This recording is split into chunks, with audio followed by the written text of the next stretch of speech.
With just 10 months for the Tamil Nadu Assembly elections to come, maintenance of law and order has become the center point of discussions related to the state politics. And joining us now for a conversation on this is the state DGP, Mr. Shankar Jiwal. Sir, thank you for talking to Times Now. My first question to you is, the opposition parties in Tamil Nadu, be it the DMK or the BJP, they've been claiming that the number of murders and the number of sexual crimes against women and children, they are on a constant rise in the state in the recent years. So what is your response to these allegations? No, statistically it is not true, because this is one of the rare states, Tamil Nadu, where actually the number of murders have gone down progressively over last few years.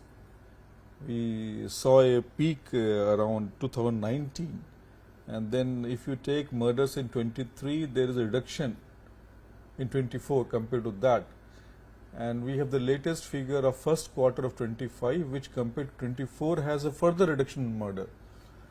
Now, generally murders reduction, we cannot take credit for that, because murders happen for different reasons. We classify them in 18 different parameters. Our main focus is if murders are there with a premeditated motive, like among rowdies. If a rowdy kills another rowdy over area domination, if there is a communal motive to it, if there is a caste angle to it, then we are worried about that. In this category, now murders have reduced. Generally, with increase in population, murders also go up progressively, same number. We call it crime rate, murders per lakh of population, but it is reduced. Within this, what we take credit for is the reduction in the murder of with the rowdies motive and the communal and this thing. There is a great reduction, almost like 50% reduction in that. So, statistically itself, it's proven it's not correct.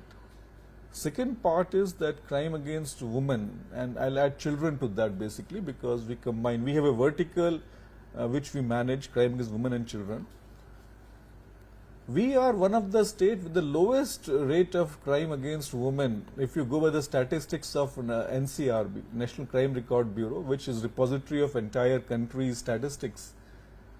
Around 22 or so compared to 66 per lakh of population throughout country. Average is 66 around, and we are 22 or 24 around that is our figure. So again, statistically it doesn't gel well.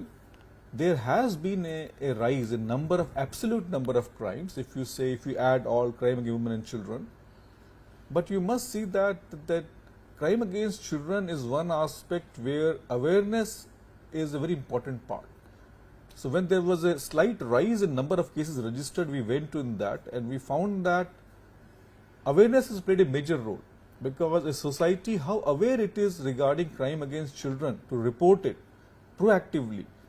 We have seen that, for example, schools, small incident happens, within families, small incident happens, and they are brushed under carpet at times, not always, depending on society, depending on nature of crime. So we did a study of 2023-24 crimes. We found that in 23, for every 100 registered cases, 88 cases were where the complainant is a parent or a child, direct reporting of the case, and 12 cases come from indirect sources, which is crime, this child welfare committee, child welfare protection officer, hospitals reporting teenage pregnancy and all. 24, it has come to the ratio of 74 only versus 26. That means awareness is playing a major role in registration of these cases. So actually we welcome reporting of cases when it has happened, instead of for stigma or for other reasons trying to brush it under carpet. So statistics clearly show that now there is an increase statistically, but it's because of the awareness. This is scientifically done.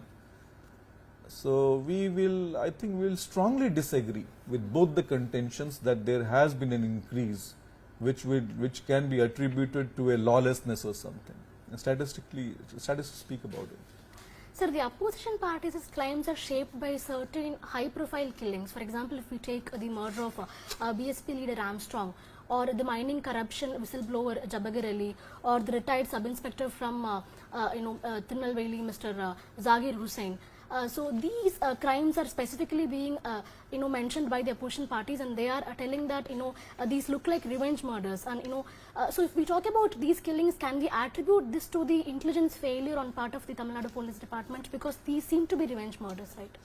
So I will just take a cue out of your card out of your pack, that if you can only quote 3 cases over last 4 years and say that this is the status of affairs in law and order, then my point is proven in a way, saying that there are anecdotal cases in every point of time and any given slice of history. There will be cases which look sensational and may be sensational as well at that point of time. But that we are only able to quote some 3 cases, of which I will say that 2 of the cases are actually with certain other motive than rowdyism or area domination for sure. The impression that this is to say that it attributes to a lawlessness or it attributes to a intelligence failure can be strongly rebutted. I will say that on average, if you see throughout country, statistically, the sensational cases, any day you pick up any national daily which is being published in Tamil Nadu and see what's happening across country, you will find that there are more sensational cases every day happening. So few cases do happen. What we have to see is that how we have reacted to those. Intelligence failure is said to happen when you have a series of things happening and when there is a earlier warning related. If a case, still the cases can happen where we do take action, but all these cases which you are referring to are something which happened for a particular motive, at particular instance. So attributing intelligence failure to them, I'll think that will be going a shade beyond professional call. And overall, if you see, the state has had a very peaceful tenure all along. Even the cases you are referring to, the action of state is very swift and very strong in all the cases. Rather, some of the cases have, apart from these cases, there are few more cases actually which were shown as sensational over last few years. Some have already seen the light of the day with convictions and all actually. So I will again say that let us have a very dispassionate view, and we will see that that's not true. It cannot be called either as a failure of law order or as intelligence failure. Sir, when it comes to crimes against children, we are seeing that some of these crimes, they are happening inside the school premises. Like for example, in Krishnagiri, we saw how 3 government school teachers, they were arrested for allegedly sexually assaulting a child, and Yes. the same kind of cases, they have been reported in Tirupur district in Chennai also. So what kind of preventive measures the police department is currently undertaking in collaboration with other departments? This question I think is very relevant, because the certain crimes, be it related to drugs, be it related to children, where the preventive action is very important, which basically means awareness part of it. The more awareness, telling people that what is a crime, like we are giving a lot of awareness on good touch, bad touch to small children and all that. The cases you are referring to, Krishnagiri and all, there were instances of an NSS camp being organized by a person who was not authorized to hold those camps, and then molestation of children. An SIT was formed immediately, headed by an Inspector General of Police rank officer. And we went not only to that school, we went to all the schools of the region to see if at any point of time any such camp was organized, which they have not reported. Organized but still crime not committed, organized and still something which has not come out. And extensive exercise was taken. All those cases, the accused, including those people who willy-nilly allowed such a thing, like in POCSO, it is very clear that if an offence is reported, or one person comes to know, even a school staff, and they don't tell police, it's an offence. They have been booked for that, and all the cases have been charged sheet as on date. They are up for trial.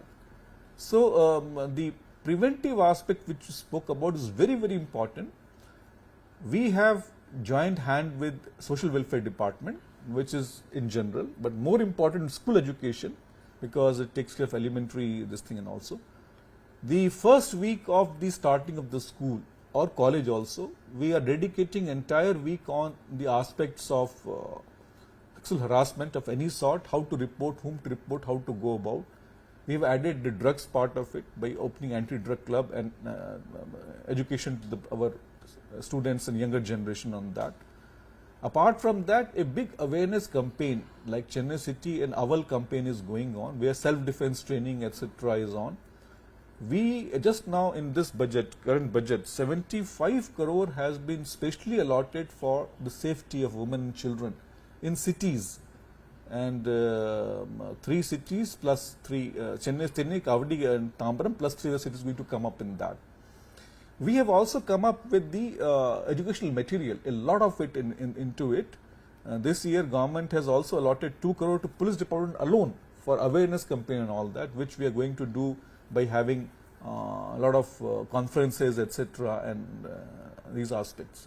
But preventive action, basically this matter is totally revolving to the education. The cases which you spoke about, there was a spurt of these cases getting reported in schools and all, was only because of this awareness. Because if you see, the period of these offences were 1 year back, 6 months back, 8 months back, all getting reported together. So it looked like a lot of cases getting reported. We welcome it. We welcome the cases getting reported. But the period of offences was 1 year plus. So you just saw a spurt suddenly because everybody started speaking of it. Sir, talking about the Anna University sexual assault case, which made headlines across the country. So from that Anna University case to the recent Arakonam incident that has come to light, there are allegations of DMK functionaries being protected by cops. So what is your straight response to these accusations? So there is a conviction in this case already in Anna University. I don't understand how there can be protection also, there can be conviction in 5 months also. That's very paradoxical to start with. If there is a protection, there shouldn't be conviction. So in Anna University case, the accused has already been convicted and sentence is going to be announced on 2nd of the June. The Arakonam case is very, very straight cut and clear, where we have given 2 press releases very openly. Throughout the country, if you go around, I don't think the police department comes forth and give press releases for clarification and rebuttal. We have given 2 very clear press releases. What was the complaint like? The photograph and the video of the 2 persons, I'm not naming them X, Y and Z, getting married in a temple and all, and their entire transactions thereafter, everything has been stated. Any population if you take, there will be some people who will belong to certain religion, certain sect, certain political party, etc. So as far as Tamil Nadu Police is concerned, I think we have never even once come across so far in recent times where you can say that we have been partisan to anybody. I don't have statistics, but if you see, we would have arrested any party, any sect, anybody if they have come to criminal notice. For us, a crime is a crime, as a criminal is a criminal. So there is no political influence at all, is what? Not at all. It's a zero. It's I will say simply say, I've given you the example of paradoxical part of it. If you say he is a political functionary getting convicted also in 5 months, so not at all. No, please, that is not correct. And in the Arakonam case is still building up. In due course, you will see what comes of that. I don't think there is any substance to this. Iota also of this thing claim. That there is. Because some say there are some delays in registration of FIRs, and sometimes the investigation is a bit compromised. Is the allegations, and mostly it's political, but still the police department can respond to these accusations. No, if you go hair splitting, then we have to go into that particular aspect. But mostly no. Very clearly we can say, and if a particular case is spoken about, and we want to get details also. There are 100 of modes today. We have RTI, we have commissions, etc. I don't think Tamil Nadu Police has been wanting in any of these instances so far. Sir, since 2021, at least 18 encounters have been reported in the state of Tamil Nadu. So, human rights activists, they are raising concerns over these extrajudicial killings. So, what is your response to these concerns raised by the human rights activists and some groups regarding extrajudicial killings? We are ourselves very, very sensitive about it. So I don't know how this word encounter came. I think it came from north somewhere, some state or something, the word encounter. If you see any of our records, we have never spoken as something called as encounter. In self-defense, police department does it. They have right as per the law in self-defense to use force, and the use force basically is minimum, but it is left to discretion of the officer concerned on the spot. There have been instances of fire being opened and some instances, but you see, if you note the number of cases where fire has been opened and person is not killed, there are more than 18. Then in Tamil Nadu, the instances where fire has been opened in self-defense, concerned person, other person not dead or not killed is 18. Because the fire has been opened at his knee or somewhere placed to incapacitate him. So that number, this ratio itself shows that Tamil Nadu Police is not going after people to do anything what we call as extrajudicial killing. I strongly denounce these quotes or words as such. We are one of the state in police which is totally law abiding. Our state human rights commission is very, very active in these aspects. And Tamil Nadu is one state where all the organizations which are leading and they are welcome in the protection and the espouse the cause of human rights have always been very active always. I must tell you that last 22, more than 22, almost 26 months now, we don't have a single custodial death, which is record throughout country. Because if something happens in custody, now it is not, it's a judicial magistrate, judiciary which comes into and does the inquest and all. We don't have a single This is instance. after the Tuticorin. Tuticorin was much earlier. Yeah, much this earlier. custody death is from last August of 2022. Yeah. It is there. So there have been instances of police opening fire in self-defense, but I don't call it encounter. I call it the self-defense and extrajudicial killing. Not at all. Because I just told you. But then in that case, what about all those cases where fire is opened and person is still alive? Because all those will definitely give a statement in the inquiry, no? So we do not have a single adverse inquiry report so far. Let us go by the rule of law instead of these allegations in general. Sir, though murders and sexual offences have been the talking point, the stiffest challenge that the Tamil Nadu Police seems to be facing is in controlling the drug menace. So let me ask you very straightly, is the police department struggling to control the drug menace in the state? No, not at all. Why should we say that? See, where there are two aspects to drugs. Basic drugs, we are talking about the drugs which are banned, which are illegal under NDPS Act. That is very clear about it. Sometimes people confuse alcohol or tobacco, etc. So only drugs we are talking about. Now, the drugs, when their supply reduction aspect, demand reduction aspect, both have to go hand in hand in a society to control this menace. Supply reduction is by and large the police department. Demand reduction this is the first state in I think entire country which has opened a mission management unit in our home department for demand reduction alone. Funds have been allotted and a lot of efforts in going on. Like we have open anti-drug club in almost like each and every college and school. So supply reduction is the police part, will come to that. The success is judged by three factors. Internationally standards. If you enforce it pretty well, the street price of drug goes up. Why it goes up? Because you are controlling supply so that it is less, demand remains same. So supply demand equation, the prices will go up because quantity is less now. A particular drug, cannabis, which is sort of a pretty common drug, the prices have gone 3 times throughout the state. So it shows that that formula works, that there is a reduction of the availability of drug on the streets. Second thing is substitution effect, what we call is internationally known phenomena. When you reduce this, when you control supply, this drug is not available, so let's go for something else. We have a major menace of actually tablets now, and tablets are something which is, some of them are not illegal again. So the off-the-shelf availability of these so-called drugs, which can be opioid based or painkillers, which tend to give a high to them, has gone up substantially. It has gone 10 times up, which we are addressing now. This thing. Third is that a person who is involved in the organized crime of contraband, he tends to break the quantities. If you have earlier seizure of, let us say, for example, X quantity average, if it has gone X by 3, X by 4 per seizure, like 100 kg was common seizure, now it is on 20 kg, it means he is breaking his consignments because he knows that there is chance of interception. So the more cost of manpower and all that, but he doesn't want risk of seizure. All things happen in Tamil Nadu. So scientifically, we are talking about the effect of the police in supply reduction. Let somebody counter it.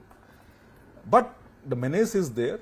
We don't want to be like other countries where this issue has become very, very bad, or some of the states in India also. So we are concentrating on supply reduction. No, demand reduction. If just supply reduction, if you see by these equations, they'll go for some other drug or something else. So demand reduction is a major aspect. This state, as I told you, has gone certain measures to go into, and I think we will be the first state in another 5 or 10 years which will be able to do a lot of demand reduction activity also to control this menace. So talking about the drug menace, we have to also address the huge tragedies. Like Tamil Nadu has seen two huge tragedies in the last few years, one in Viluppuram and one in Kallakurichi, and tens of people, they lost their lives in these incidents. So in both of these cases, was the police department not aware of the huge sales, or was there a compromise in the investigation? Because either ways, this seems to be an issue that the police department didn't focus on or failed to focus on. Yeah, it is like the deaths because of illicit liquor is a very painful thing, and it has happened in 2 instances in Tamil Nadu, as you said. So there have been some slackness at field. That's why how this methanol could be sold as a illegal alcohol. For that, disciplinary action has been initiated against the concerned subordinate staff and all that. What is most important, how did it happen? In both the cases, if you see, it was methanol which was brought in to be sold as ethanol. Now, ethanol basically is not available. So what happens, the rectified spirit, which is supposed to be not used for this type of consumption but for other purposes, can be sometime diverted and then made available as a cheap liquor to people. So when you control the supply of this rectified spirit, that is ethanol, then people look for other mode supply. I told you substitution effect and all. And then in those cases, they have been looking, like in second case, I can tell you specifically because I was DGP that time when it happened in Kallakurichi. They have been trying to locate some source of a liquor because this ethanol was not available for almost a month or so, and then somehow they sourced something which looked like ethanol, but it was methanol basically. But that methanol should also be controlled. So what we have done for the first time in the state, we have brought regulations to check methanol also. Earlier, methanol only used to be controlled as a DL2 license. Now we have made, like for tobacco products, we have made joint groups of the district supply officers, prohibition excise officers, PW officials, to go around and check all persons who deal with methanol. A large success has been achieved in this. Apart from this, we are going after the illicitly distilled liquor, if anywhere still it's available, and RS, rectified spirit, in a big way. So the effort of police are always on in this regard, and I am sure that with these efforts what we are taking, a new forum opened against methanol as such, continued this thing against rectified spirit and illicit distillation. Every weekend we are having SPs, DIG, IG rank officers going for these operations. And definitely I don't think we will see any other tragedy in near future. It is a very scientific way of doing it. We will be definitely seeing that the citizens of Tamil Nadu don't suffer any such tragedy anymore. Sir, what is your message to the public through this interview who are watching the interview right now? My thing is that please don't just give into the rumors part of it, like things are bad. Like generally it is being stated that law order is gone bad. So law order basically is two concepts: law, the efficacy of law, implementation of law. Order is public order, like how that everybody days this. So law, so generally how it happens, people say that a lot of cases are happening, this is happening, that is happening. Statistically, I told you how the situation is now. So everybody should know that. We must understand that the public order is said to be affected when man days are lost in a particular activity. I am not able to send my child to school because this transport strike is there, or there is a road roko that side, or there is a general band in the area, or there is a fear of something. Communication down, internet is closed for 10 days because of certain this thing happening. I am not able to communicate, communication lost hours. Essential services, let us stop the milk because it is coming only once in 3 days because there is a lot of issues in the state happening. All these actually show the, when we call about man-day loss in any activity, be it entertainment. For example, let us say after 7 p.m. let's not go out.